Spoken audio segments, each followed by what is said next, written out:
Yes.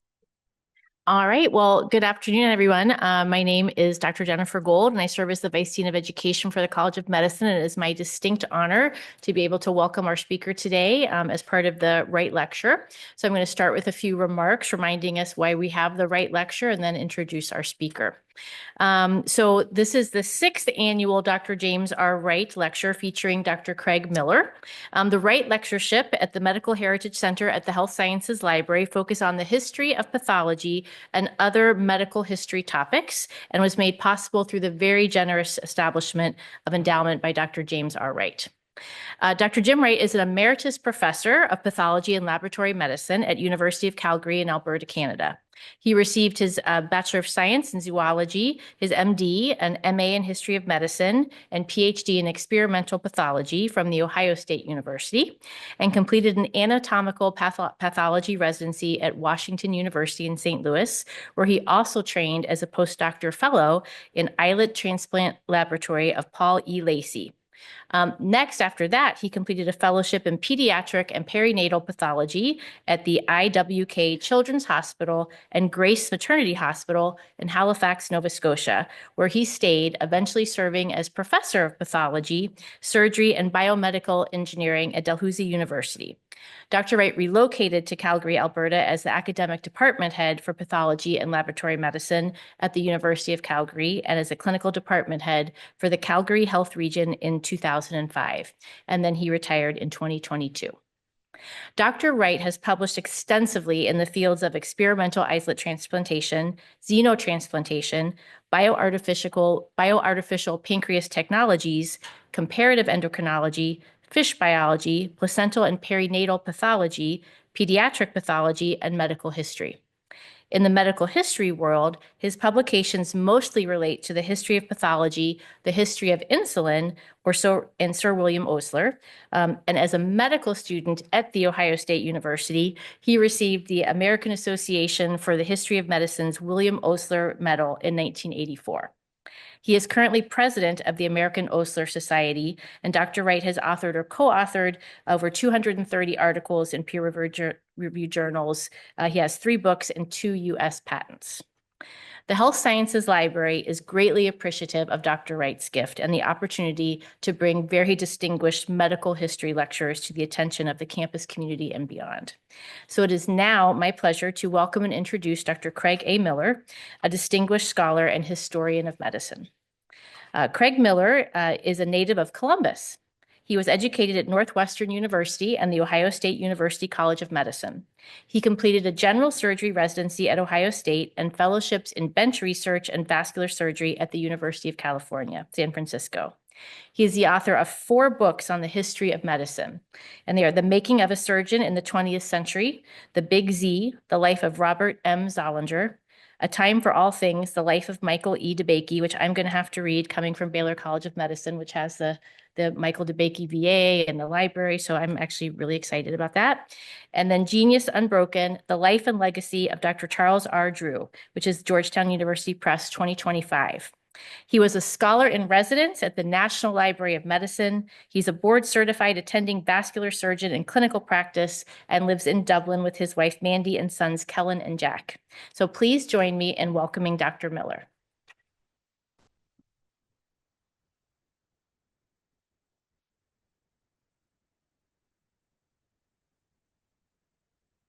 Thank you, Dr. Gold, for that very kind introduction.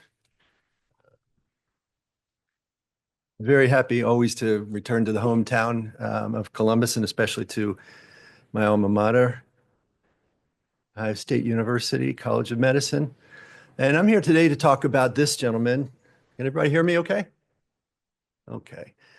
This is Dr. Charles Drew, who we'll introduce him a little bit here and mention some of his salient achievements. He was a pioneering African-American surgeon and scientist in the first half of the previous century who made seminal contributions to the preservation of blood and blood products in early transfusion research, as well as, and I would argue these are just as important as that work, administrative and scientific underpinnings of wide-scale blood collection.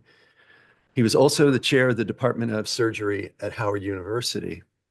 To give some sense of his standing in the community of African American physicians, he was made the logo, his image on the Society of Black Academic Surgeons when they established in 1989. They didn't feel the need to put his name on it. The face was enough. Everyone would recognize him. Well, Dr. Drew was born Charlie Drew. Everyone called him Charlie in his youth, and those in his family and friends called him that throughout his life. He was born in June of 1904 in the Foggy Bottom district in Washington, D.C. And he was born to a very close and loving family in a nice neighborhood at the time, middle class neighborhood, multiracial. Eldest of eventually 5 children, although only 4 would be alive at any given time. And here are the first 4 who were born. That's Charlie at the top, his brother Joe, and then his sisters Elsie on the bottom right, and that's Nora on the bottom left. He had a good education, attending the Thaddeus Stevens Elementary School, and then the Paul Laurence Dunbar High School, which at the time was one of the most academically prestigious secondary schools in the country. Most of the members of the faculty of the Dunbar High School were PhDs in their fields. It was an African-American school. The DC schools were segregated. Drew, however, was merely a mediocre scholar throughout primary and secondary education. He was, however, an extraordinary athlete, starring in multiple sports and achieving all district, all city, and all regional merit in multiple endeavors. Towards the end of high school, his eldest sister, the one we saw in the bottom right in that first picture, passed away from what was probably tuberculosis as well as influenza. This was during the Great Epidemic. And on one of Drew's medical school applications, the only one that survives, we do have this quote from him indicating that her death helped to instigate in him a interest in becoming a physician. My first real urgent desire to study medicine came when my sister died 1920. No one seemed able to stop it, the epidemic, and people died by the hundreds. I've studied the sciences diligently since that time. That may be a little bit of an understatement as part of an application process, as we'll see in a minute. Dunbar, at this point in time, had a kind of pipeline to Amherst College in Massachusetts. One of the previous Dunbar headmasters had been a student at Amherst in the 1890s. And when he returned to Paul Laurence Dunbar, he instigated this sort of pipeline, as I put it, informal one, such that between Dunbar and Amherst, usually there were 1 or 2 students every year who made that transition. And in this period, 1922, Drew was one. He was actually the only one from that year who went from Dunbar to Amherst. But there were several students from the previous year's class who would stay friends of Drew's throughout his life. And they all went on to, all 4 of them, to careers of great distinction. We'll talk about some of them in a bit. At Amherst, he continued his athletic ways, starring in track as well as football. And here you see he was captain as in his senior year of the track team, and a football star, made, in fact, one of the All-American teams at that time. Drew's coach was a legendary football coach called Tuss McLaury, who went from Amherst to Brown and then had a very distinguished career. In fact, one of the Coaches Association trophies, awards, is given for humanitarian efforts. It's named after his football coach, Tuss McLaury. McLaury in the 1960s said that Drew was the finest player that he ever coached, and he would have been an All-American at any era. So that gives some sense of how dominant he was at the time. He did have a football injury or 2. Later on, he said that he had broken some ribs, but he certainly had a serious foot injury that, in fact, was said to have put him in a condition where he may even need to have that foot amputated. That never happened, of course, but he did travel to New York to be seen by a specialist, and he later also mentioned that this was one of the periods that made him interested in becoming a physician. The third thing, and he did mention 3 in his life that caused him to be interested in medicine, was the biology teacher that he had in his junior and senior years. This individual, Otto Glaser, was biology professor who was originally from Germany. And Glaser appears to have been one of these really charismatic teachers who hopefully some of us are lucky enough to have that change our lives. And it certainly was the case, or Drew believes so, with Glaser. This is Drew's transcript, and we can see I think the effect that Otto Glaser had just by examining this. But first, before that, I want to point out a couple of things. I'm going to point at this screen over here, maybe. Is that working? I don't see it. The first thing to notice is the credits that he received as a result of being at Dunbar, because they were pretty substantial. These would be essentially the equivalents of AP credits now. The second thing to pay attention to is the progression of grades, and that he starts off in his freshman year with not terribly impressive marks. Although I would point out that this was in the era before the phenomenon of grade inflation. So a C probably really was about right as an average score at Amherst, which I think we can say we can put a couple of standard deviations in there too. By the second year, pretty much the same. Third year is where things start to change, and we see his biology and chemistry grades start to improve. And then senior year, all the way up to an A in biology 8, which was the senior level biology under Otto Glaser. And a third thing to note is his English here. Because he had 3 English credits, he was only required to take this English AB course, which was a full year course, but only met once a week. So he got 4 semester hours of credit. And that's actually of some significance, as we'll see in a moment. So by the time Drew had graduated from Amherst, he had determined that he wanted to become a physician, but he encountered one big problem, which was that he didn't have enough money to do so. All of his brothers and sisters attended college, and it was paid for by their parents. And at this point in time, only his brother Joe was a student. He was a student at Howard University.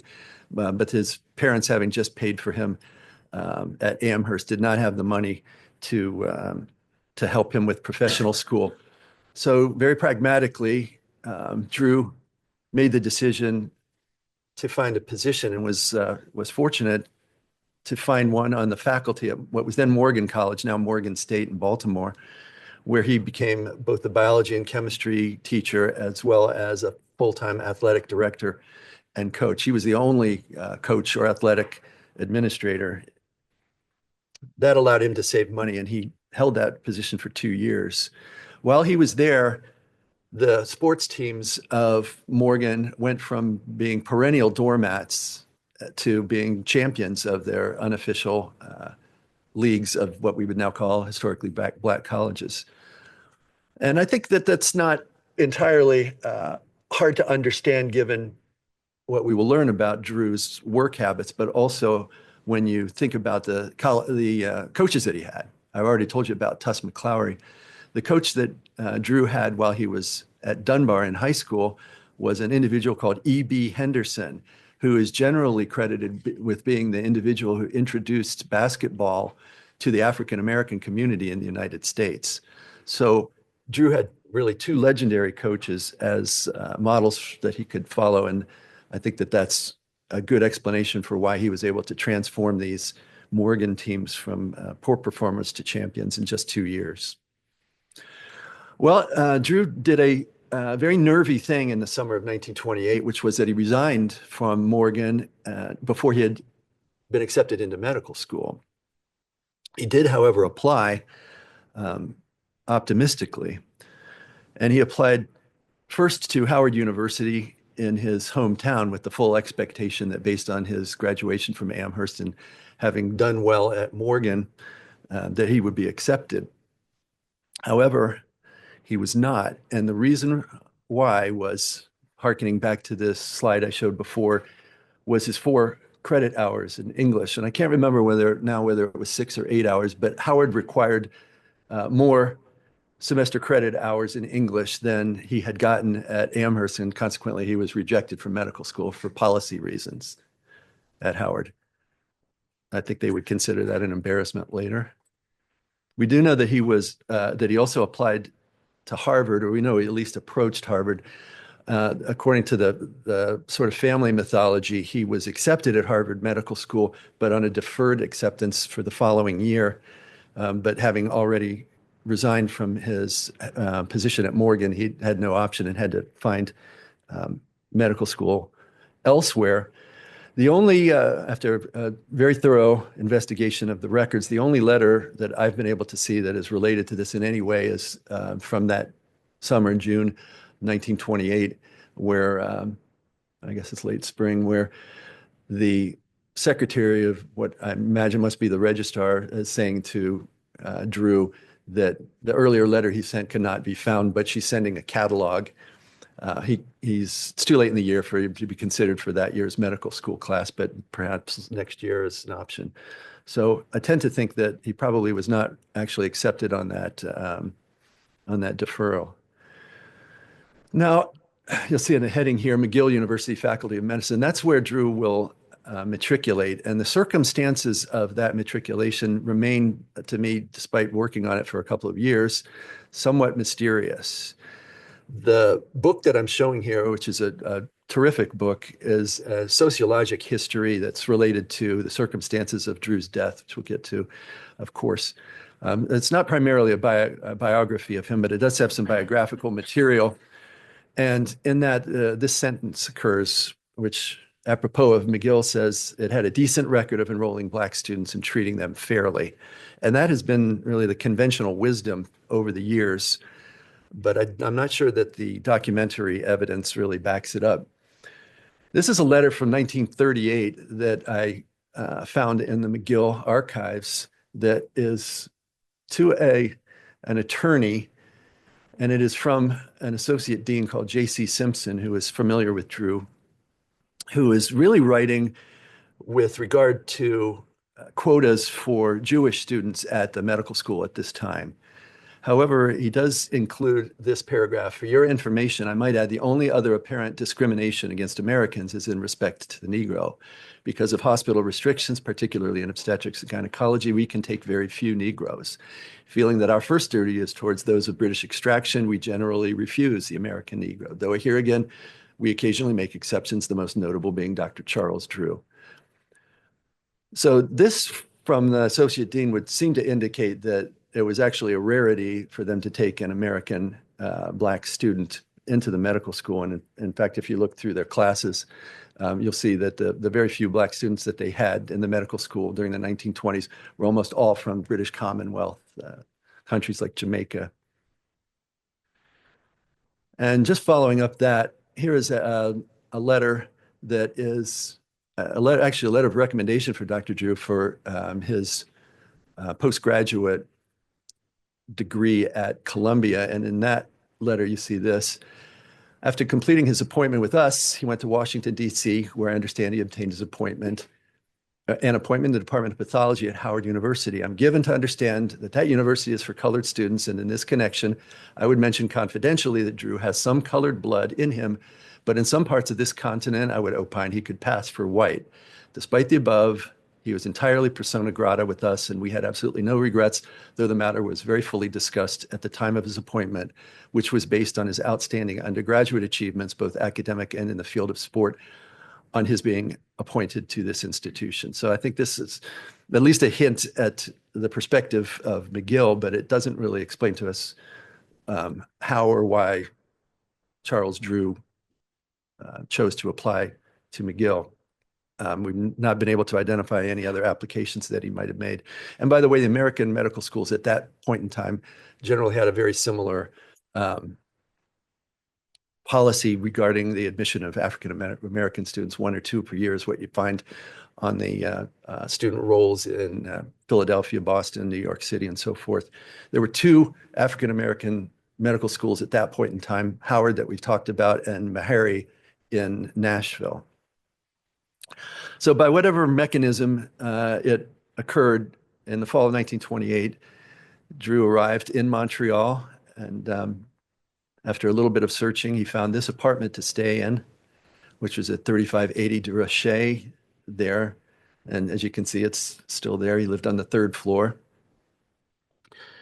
As he acclimated to both the weather and the new cultural environment in Quebec, he began to um, navigate the medical school course. It was a 5-year course at McGill at this time, pretty similar to that at American medical schools, including Ohio State at that time. There are a few courses that are actually not depicted here on medical legal aspects that are sort of interesting. But other than that, it mirrored what he would have seen here, other than it being 5 years. Now, the rules at the time were quite a bit different in Canada regarding interscholastic sports competition. There was no particular distinction made between graduate students and undergraduate students, and they didn't have a setting of 4 years of eligibility and things of that nature. So consequently, Drew was able to, who's at the center of the back row there, was able to compete.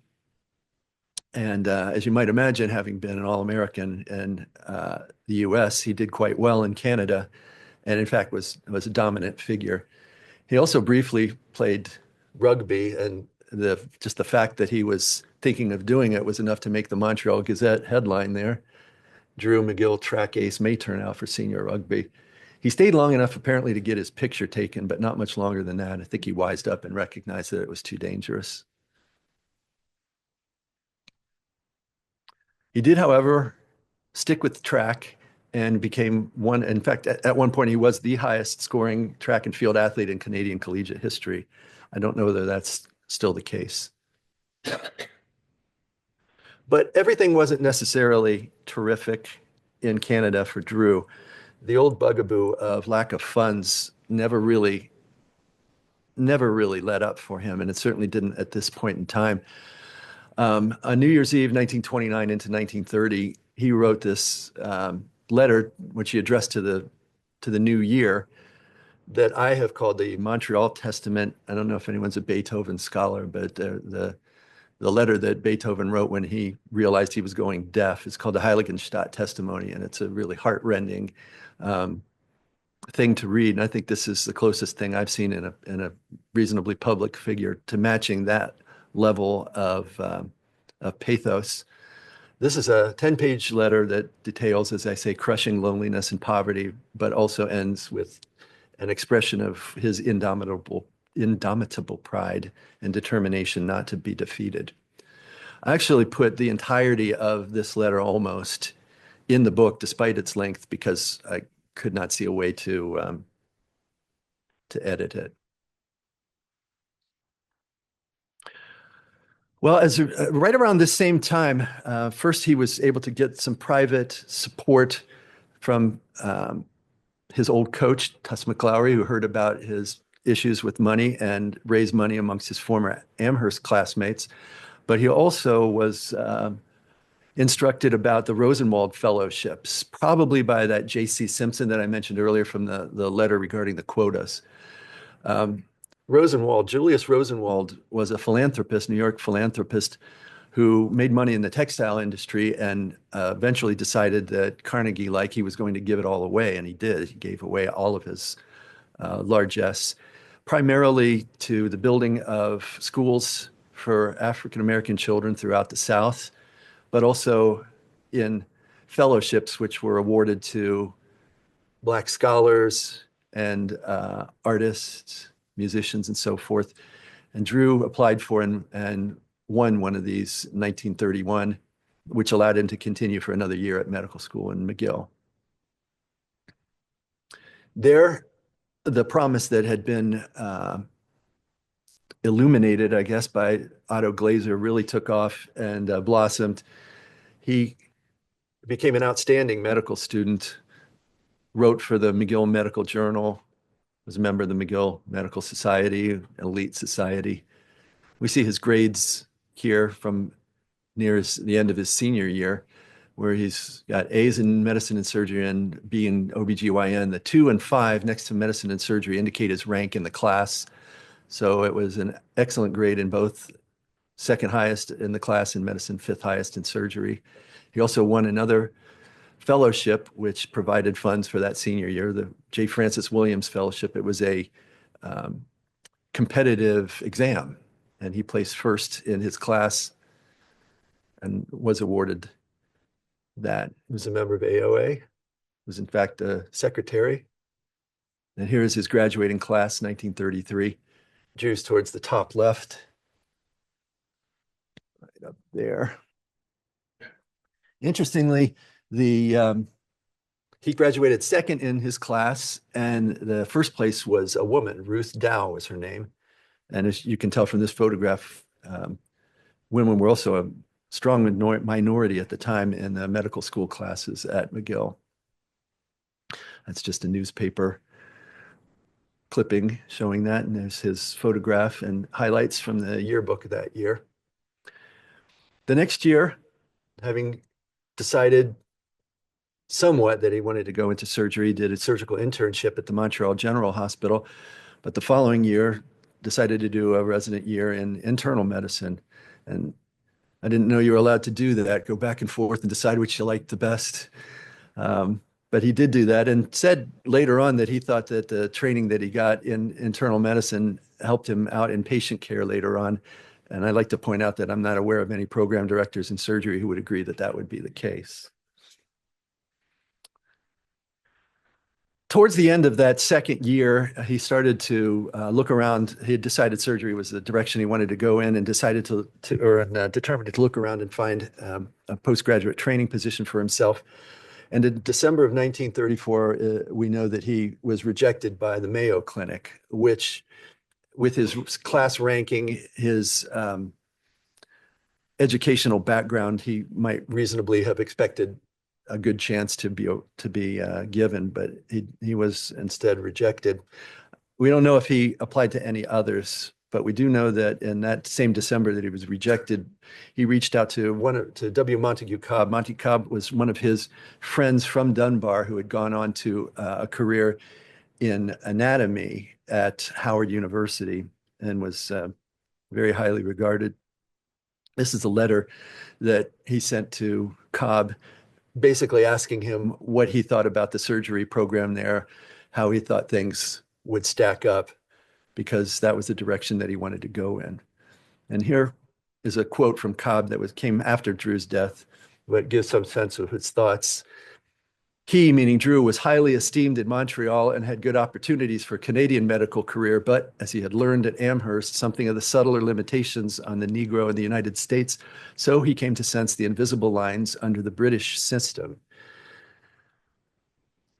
This letter, a part of the letters of recommendation for Columbia that we'll talk about here in a moment, is from Alfred Bazin, who was a professor of surgery at the time that Drew was at McGill. And this letter shows, though, that Cobb may have been mistaken. We would have wished him, Drew, to stay with us longer, but felt it would be unfair to him, as he is quadroon, and there would have been no future for him in practice in Montreal. Robert Jason was on the faculty at Howard and became a colleague of Drew's. He had this to say about this also after the fact. It was in this way that Charlie learned what he had had occasion only to suspect before. In the competition for a place at the top in his chosen field, merit alone was not enough. In this land of equal opportunity, he found that opportunity for him was not equal. As it happened, though, there was something coming that would help him. In the fall of 1935, he began surgical training at Howard University, and here's how it came about. Numa P.G. Pompilius Garfield Adams was the dean of the medical school, the first African-American dean of the medical school at Howard University.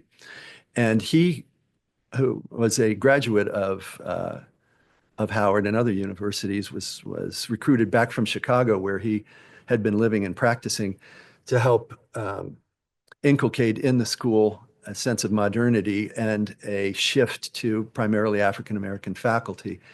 I don't have time to go into too much of the politics behind that, but it was a difficult row to hoe. Adams, however, came up with a plan that was brilliant in its simplicity. It relied heavily on the Rockefeller Foundation fellowships, which he found available to him as the dean. His plan was to hire and to train African-American graduates in all of the major specialties. He wanted them to be PhDs and MDs if possible. Bring them to Howard, to the medical school, where all of the chairs of the departments were whites at the time. His plan was to have them stay then after they'd completed all their postgraduate training for a period of a few years, learning the administration and how to run it, and then to take over so that by the time his plan was complete, all of the chairs would be African Americans. And he had known about Drew long before Drew ever thought about going to Howard. We now know from the minutes of some committee meetings that Adams had been talking about Drew while he was at McGill before graduation. So he knew about him, he was planning for him, and ultimately everything came into place. Drew was given one of the Rockefeller, was awarded one of the Rockefeller fellowships and was sent to Columbia. He was probably sent to Columbia because the chairman of surgery at Howard was a graduate of Dr. Alan Whipple's program at Columbia. And even though I have no documentary evidence for it, I think it's very likely that he recommended Drew to Whipple and vice versa. Whipple at the time was in Columbia, but the very top of American surgery. Of course, he's still remembered for the pancreatic duodenectomy that bears his name and also for his research. And Whipple had several laboratories running underneath him, one of which was run by this fellow, John Scudder. Whipple and Scudder are actually interesting in that they were both born in foreign countries to parents who were missionaries. I don't know if they even knew that about each other, but I think it's an interesting coincidence. When Drew presented himself at Presbyterian Hospital to Whipple, Whipple suggested, since they had never had a Black House officer before, that it might be better if Drew started off in the laboratory. And Drew indicated that was entirely acceptable to him.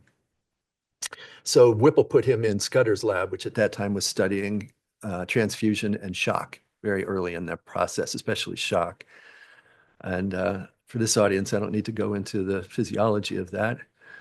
But shortly after Drew started in Scudder's lab, Scudder sort of moved off he had a lot of irons in the fire and sort of moved off to start working on some of his other things because within a couple of weeks, he recognized that Drew needed almost no supervision.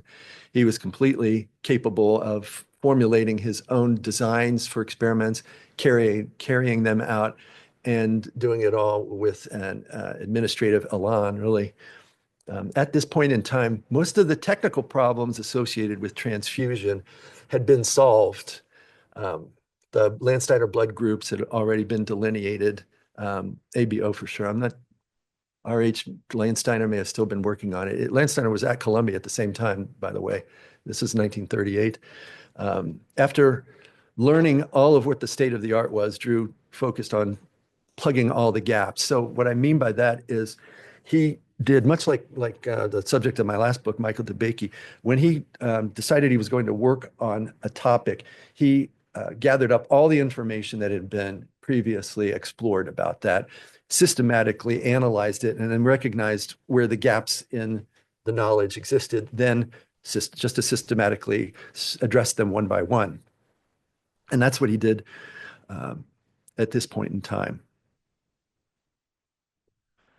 One of the things that they were particularly focused on at Columbia was the concept of the blood bank. And the reason for that, the instigation from it, had been the death of the wife of one of the faculty members a few years before, who had suffered from postpartum hemorrhage. They weren't able to stop it. There was an emergency gathering of as many donors as possible, but she sadly died.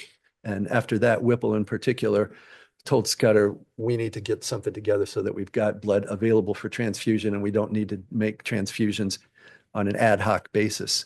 Others had been working on blood bank, including notably in Chicago and overseas, and including in the Soviet Union. This was the event, though, at Columbia that was really the instigation.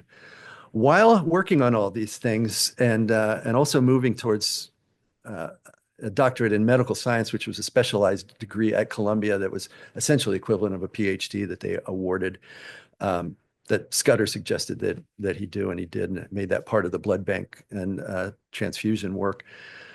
Drew would drive down to Tuskegee, Alabama, where they had something called the Andrews clinic that was a free clinic and symposium for physicians.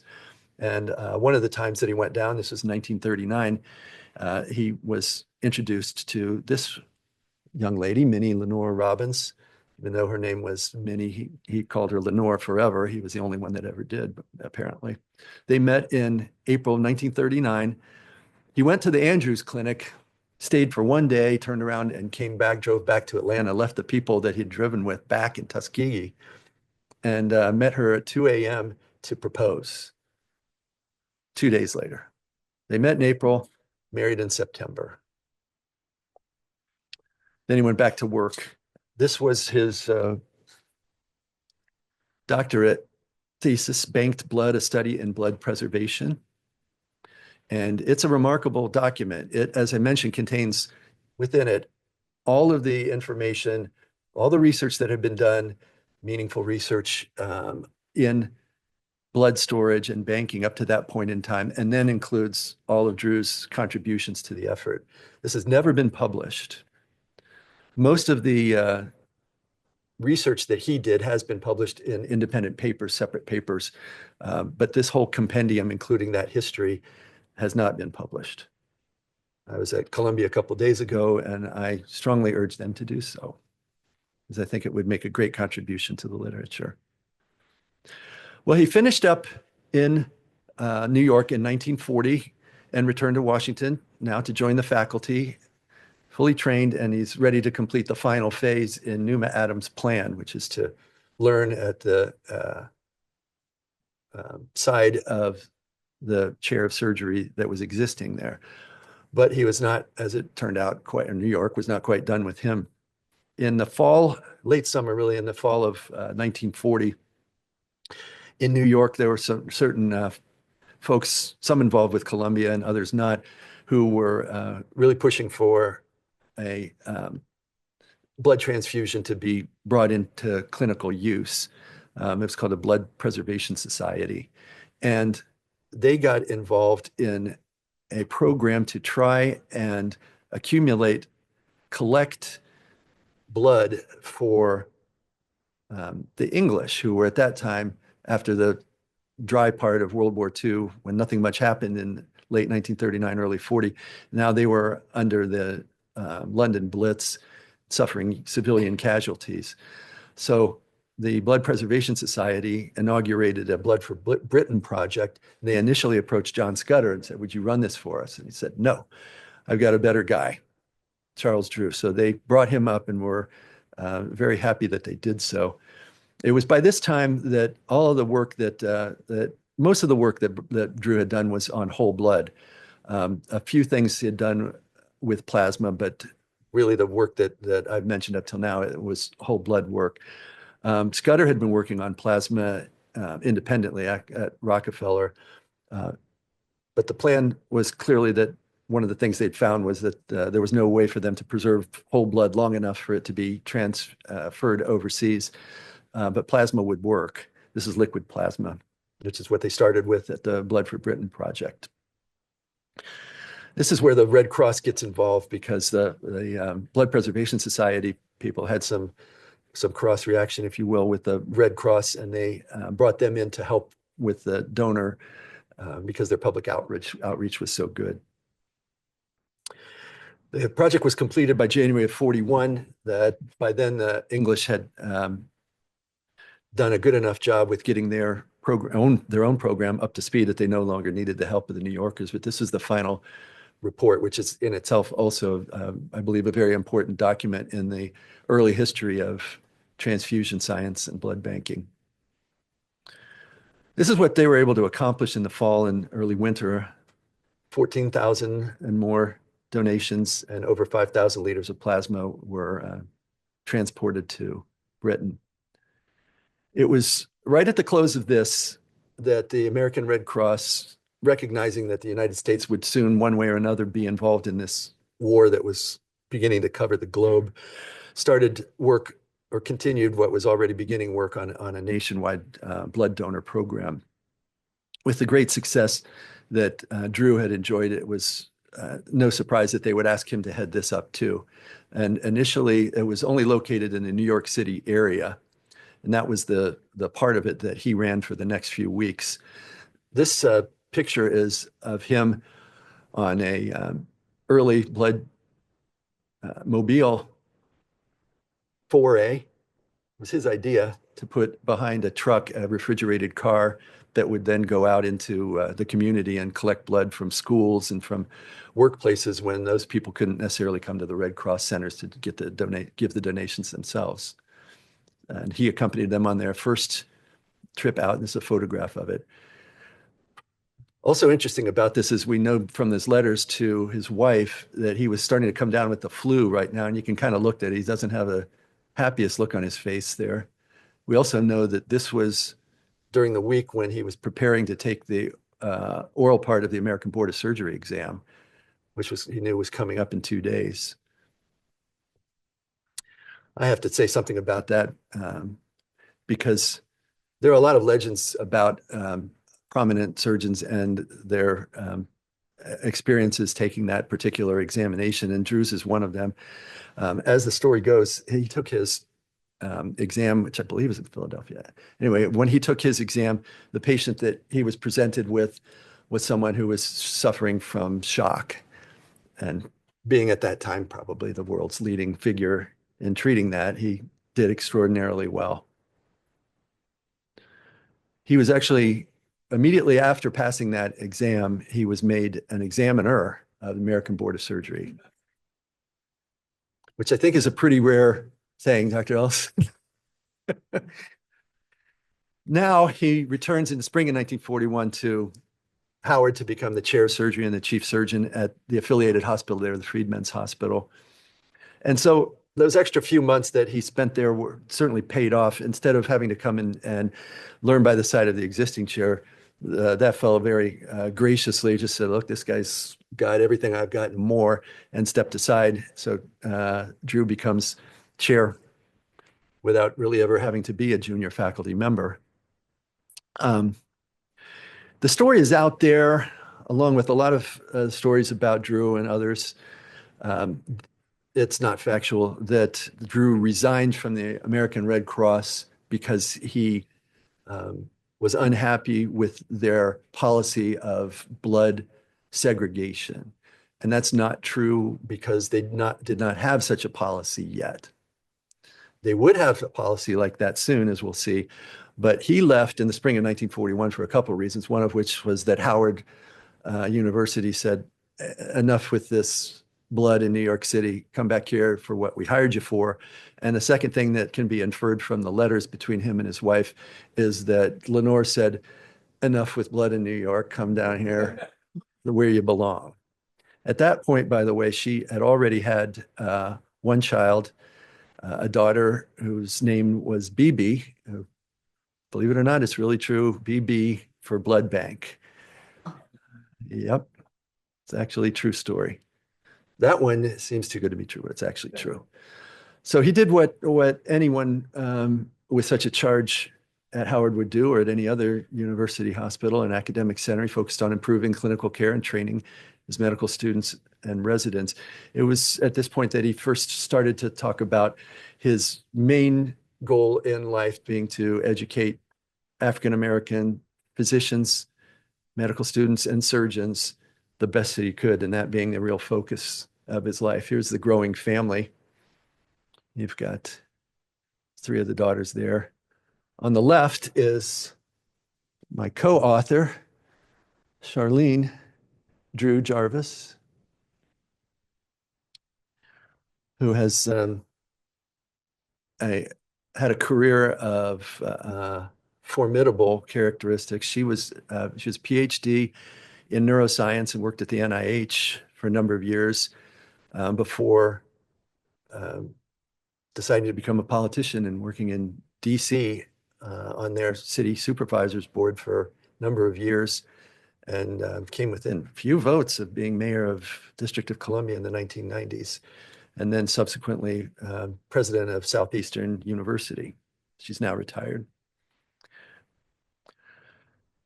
I gave indication that the policy of the Red Cross in spring of 1941 for segregation of blood was not yet in place, but by the time that the United States entered the war, at the time it was, that did become policy.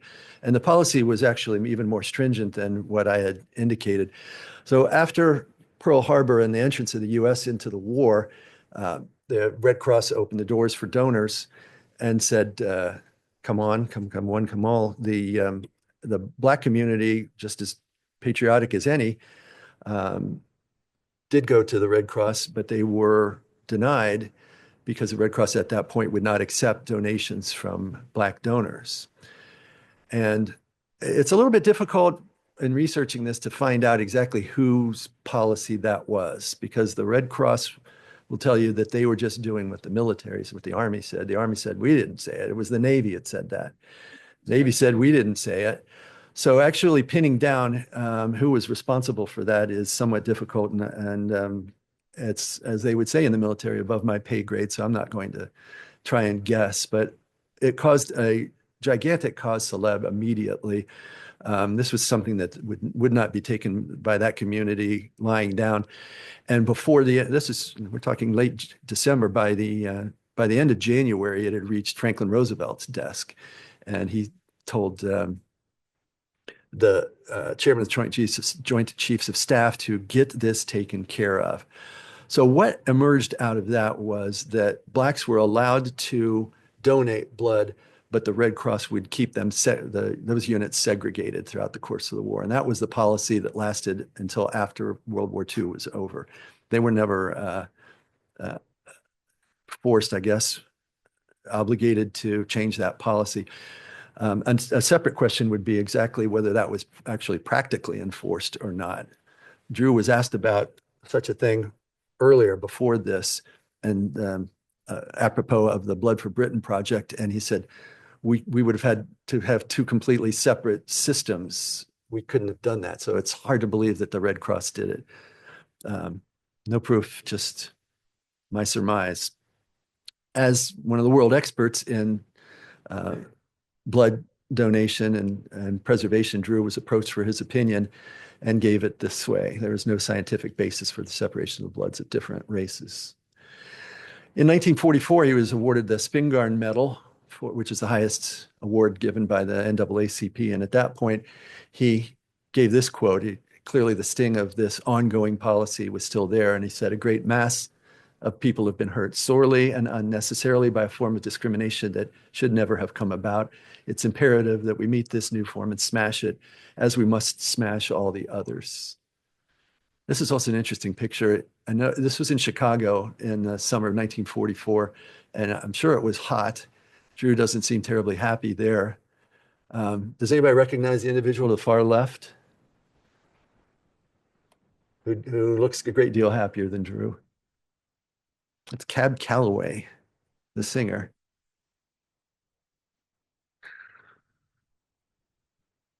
So that was really 1944, 1945 was really the apex of Drew as politician or as activist.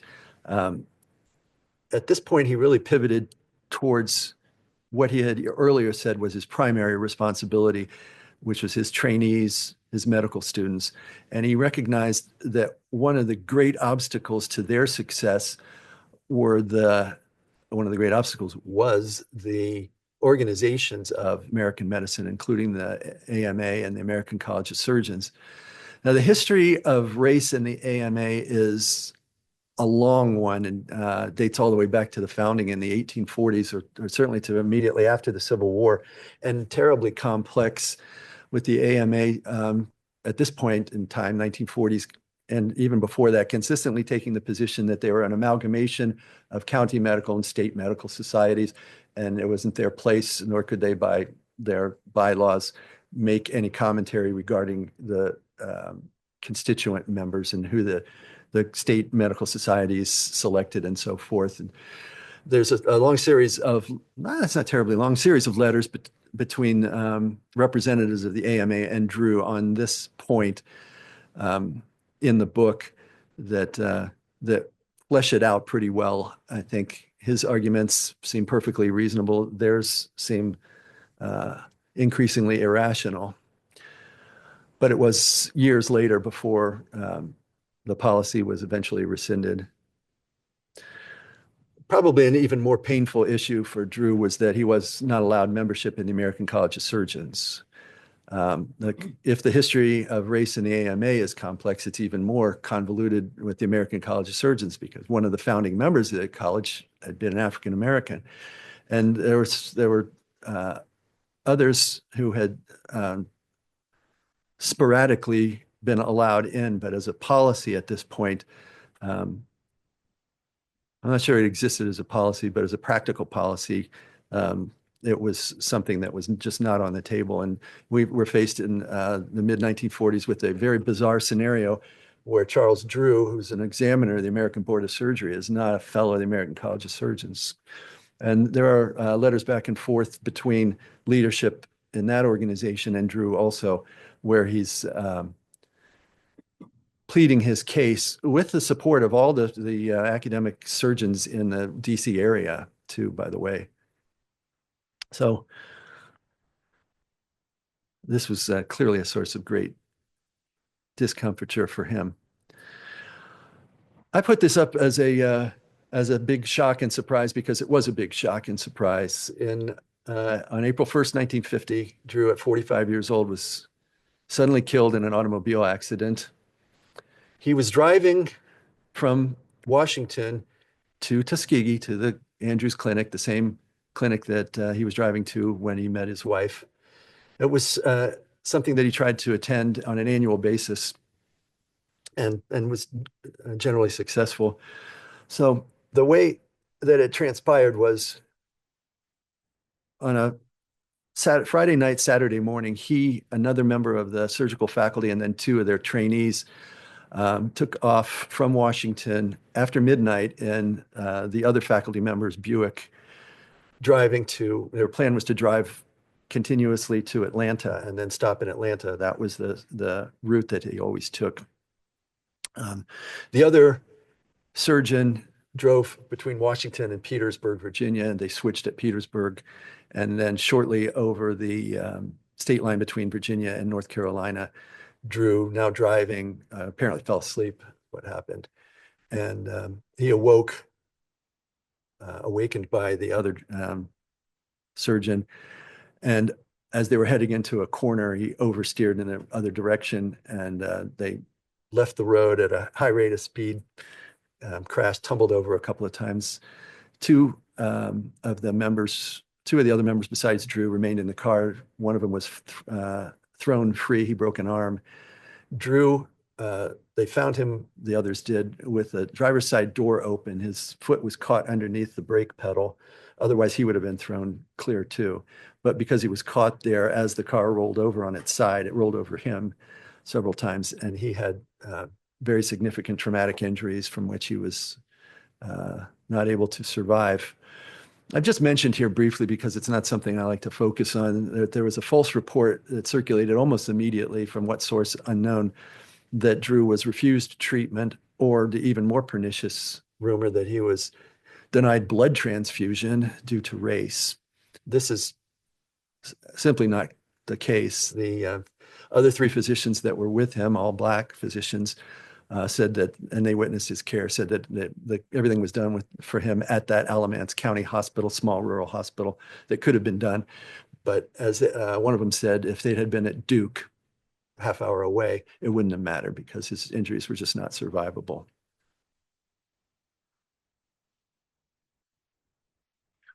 So to reiterate some of the accomplishments of Dr. Drew here, the name can be found all throughout the country, schools, clinics, even a university. There's a bridge in DC named after him, and in fact, a US Navy vessel. But I think really the legacy of Charles Drew is the excellence that he personified and the drive to overcome against every obstacle. And I'd be happy to take any questions. Thank you very much.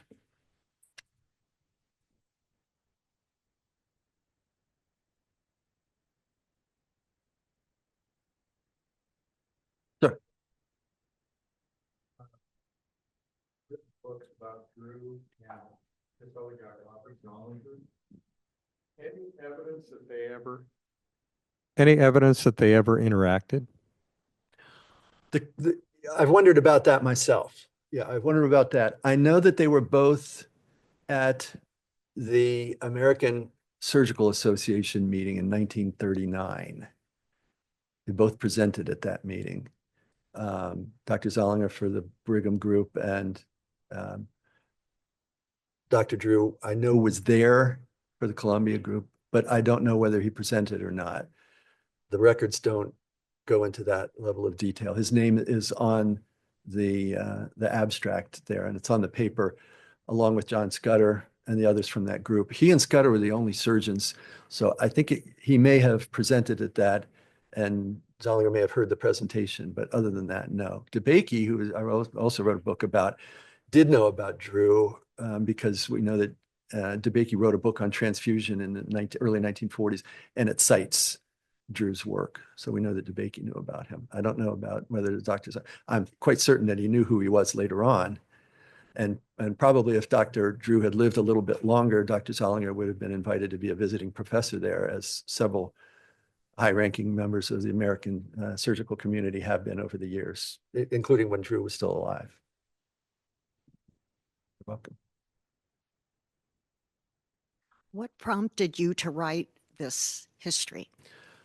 This one was, even after I wrote I kind of jokingly say that when you do presentations like this after a book, that there are two types of questions that come at you, not in this kind of a forum, but in informal settings. One of them is people have stories that are not in your book about the individual that you missed out on this one. And I certainly get a lot of them from Dr. Zollinger and from Dr. DeBakey. And the other is, here's who you should write about next. And even after the Zollinger book, which is 12 years ago now, people said to me, you know who needs a biography that doesn't have one? It's Charles Drew. Charles Drew. And I thought about it at that time. The reason why I did the DeBakey one in the meantime was because I had seen here in this building letters between DeBakey and Zollinger that showed what a different side of their personality completely, for sure, from the public one. And then they demonstrated their great friendship. And I thought to myself, boy, DeBakey, that'd be a good book to read. And when I was done writing the Zollinger one, it turned out nobody had written one about Dr. DeBakey, which still blows my mind in a lot of ways.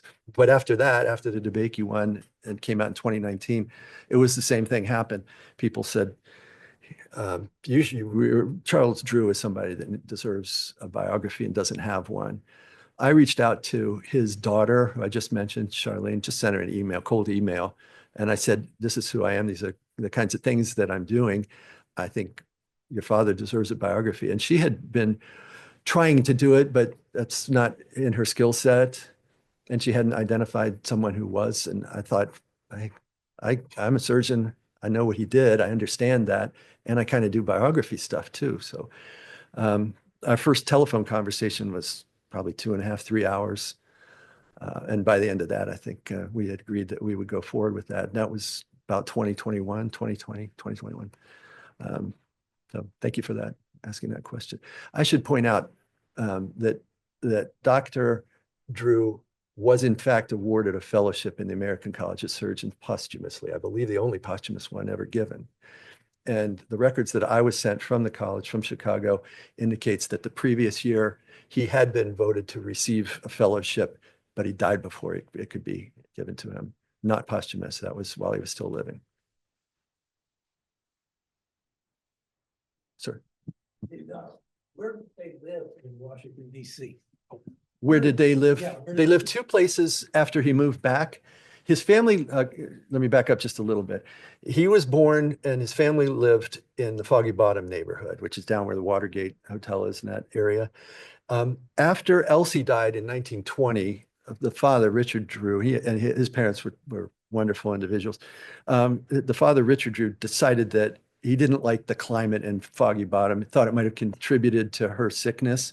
And so they moved across the river over to Arlington. So that's where they were living. And when he was in medical school, that was where he came to live during the summer breaks that he got. And also when he was first working at Howard before he was on the actual faculty, when he was house staff, he lived there too. Afterwards, they lived in two different houses in the DC area, both of which were owned. One was an apartment rather. The second one was a house that was owned by Howard and that he was allowed to live in. We do have a question from the virtual audience. Did Dr. Drew ever interact with Charles or William Mayo? It is known what contact was used when he applied to Mayo. Letter, friends, referral, possibly at a medical conference. Both Mayos were president of the American College of Surgeons before 1926. So earlier that year, 1934, you mentioned that Drew applied to Mayo. Yeah. If that's Peter Kernahan, who's writing the biography of the Mayo brothers here. And hi, Pete. I don't know that it is, but if it is. So the answer to that is I don't know. The documentary evidence of him being rejected by the Mayo is non-existent. That's a family story, and there is an empty envelope that exists that has the Mayo return stamp on it. My suspicion is it was a lot like the other ones, and he probably opened it. It was rejection. He tore it up, threw it away. The envelope was laying there, and so that exists. So it's a family story that he was rejected by Mayo. We do have an envelope that exists, but that's it. Thank you. Yeah. Thank you again. Thank you so much.